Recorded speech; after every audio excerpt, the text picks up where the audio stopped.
মোহাম্মদপুরের নিজ ঘরেই ছিলেন দুই বোন মুমতাহিনা আর আয়েশা। ১৯ জুলাই একটি গুলি এসে বিদ্ধ করে দুই বোনকে।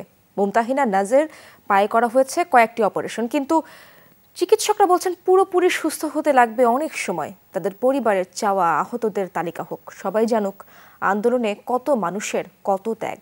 বিস্তারিত জানাচ্ছেন সহকর্মী লামিয়া তিথি, ক্যামেরায় ছিলেন তানভীর মোর্শেদ। Redmi 13 স্টাইল বানাই দুনিয়া কাঁপায়।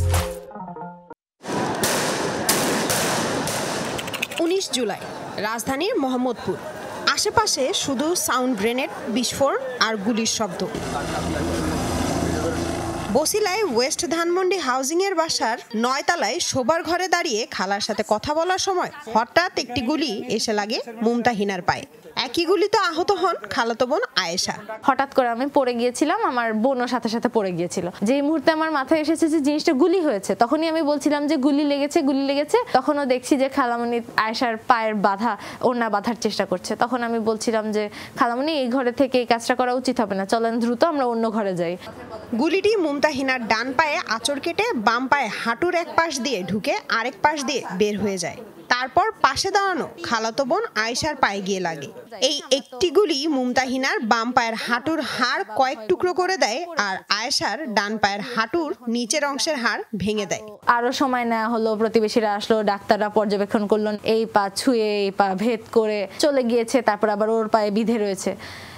একটা গুলিতেই আর কি আমরা দুজন আহত হয়েছি। ২৫ দিন পঙ্গু হাসপাতালে চিকিৎসা নিয়ে বাসায় ফেরেন ১১ আগস্ট, কিন্তু এখনো কারো সহায়তা ছাড়া নিজে উঠতে বা বসতে পারেন না। বিছানাতেই কাটছে তার দিন রাত। ১.৫ মাস একটানা বিছানায় রয়ে গেলাম আমি। সবাইকে দেখলাম আর মনে হলো সবাই তো সবার মতন চলছে, কেবল আমি বিছানায় বন্দি। ট্রমায় কাটছে আয়েশার দিন, এখনো বারান্দায় যেতে ভয় পায় সে। আমি একটু শকড ছিলাম আর একটু খুশি ছিলাম যে আমার পায়ে থেকে আর বুলেট নাই, আমি একটু সুস্থ হয়ে যেতে পারবো। কিন্তু আমি আর শকড ছিলাম আর রাগও ছিলাম যে আমার পায়ে কেন বুলেট ঢুকছে। একটু বড় ছিল বুলেট, আর গোল্ডেন ব্রাউন কালার ছিল। সেদিনের বিভৎস স্মৃতিগুলো ভুলতে পারছে না মুমতাহিনার মা। গুলি লাগার পরে দুই মেয়েকে হাসপাতালে নেওয়া ছিল এক অন্য যুদ্ধ। যতক্ষণ পর্যন্ত অ্যাম্বুলেন্স পাইতেছিলাম না, ততক্ষণ পর্যন্ত মানসিকভাবে কি অবস্থাতে ছিলাম ব্যাখ্যা করার অবকাশ ব্যাখ্যা করতে পারতেছি না।